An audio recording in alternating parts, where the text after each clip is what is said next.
The theme of wanderlust has been brought out vividly in the final stanza. Well, now I'll read out the third stanza or the final stanza. I must go down to the seas again, to the vagrant gypsy life, to the gulf's way and the whale's way, where the wind's like a whetted knife. And all I ask is a merry yarn from a laughing fellow rover, and quiet sleep and a sweet dream when the long trick's over. The poet speaks of the vagrant gypsy life and expresses a desire for a laughing fellow rover. Here we also find positive imageries like merry yarn and sweet dream. The expression, the wind's like a whetted knife, does not paint an idyllic picture of a life at sea. This powerful image stands out as a sharp, violent object. Here, the poet yearns for this freeing environment where he can live vagrant gypsy life untethered from the shore. To the speaker, the seafaring life is a simple life where one can find happiness in the natural world in telling stories with a friend. Thus we may conclude that the reference to the wind throughout the poem draws attention to the fact how ships are influenced both by man and by two of the most powerful natural forces, the sea and the wind.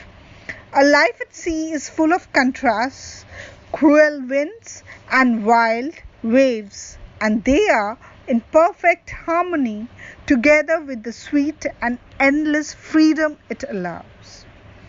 The last line of the poem, however, broadens the scope of the theme.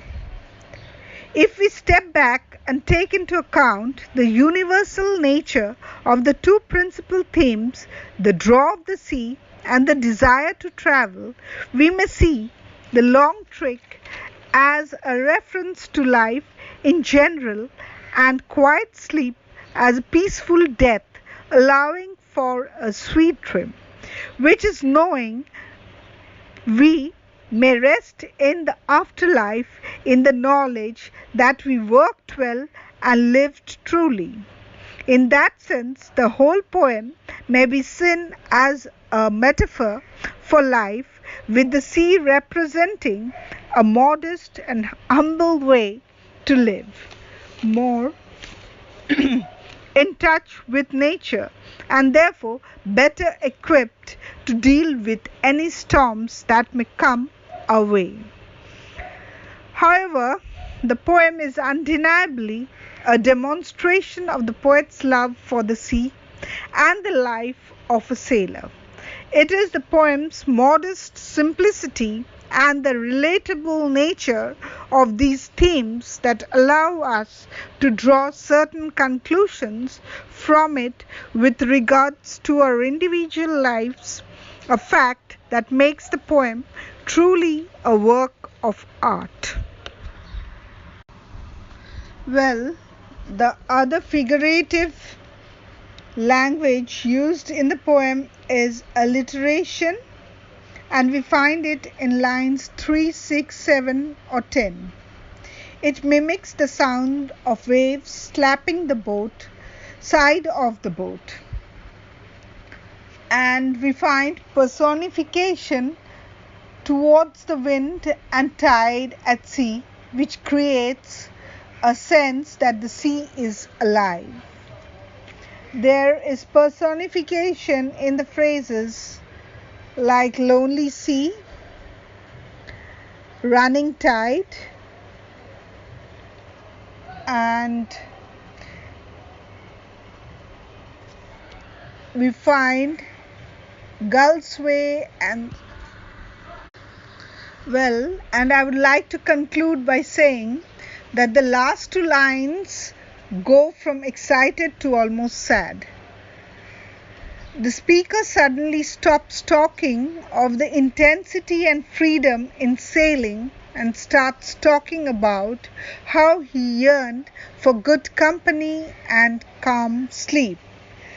So now I would like to give you some model questions and answers.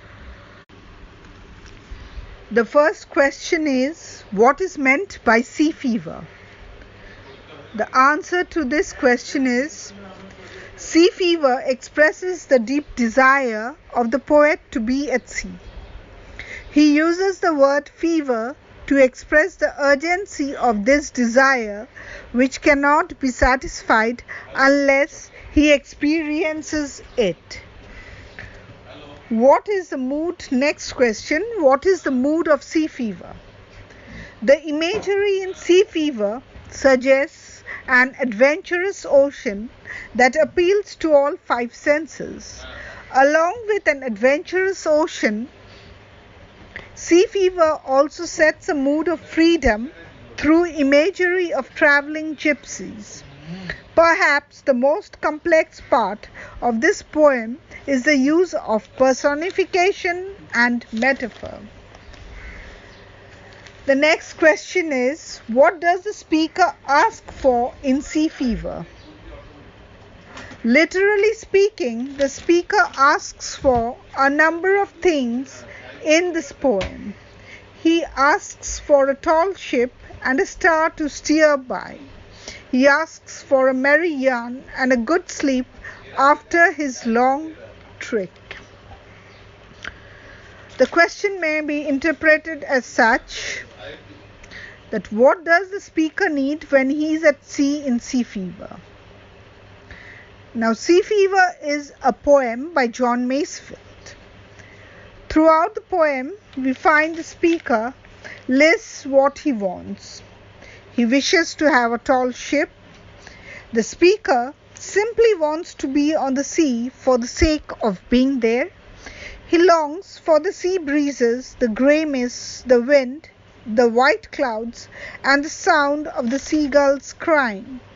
He yearns for this freeing environment where he can live vagrant gypsy life untethered from the shore.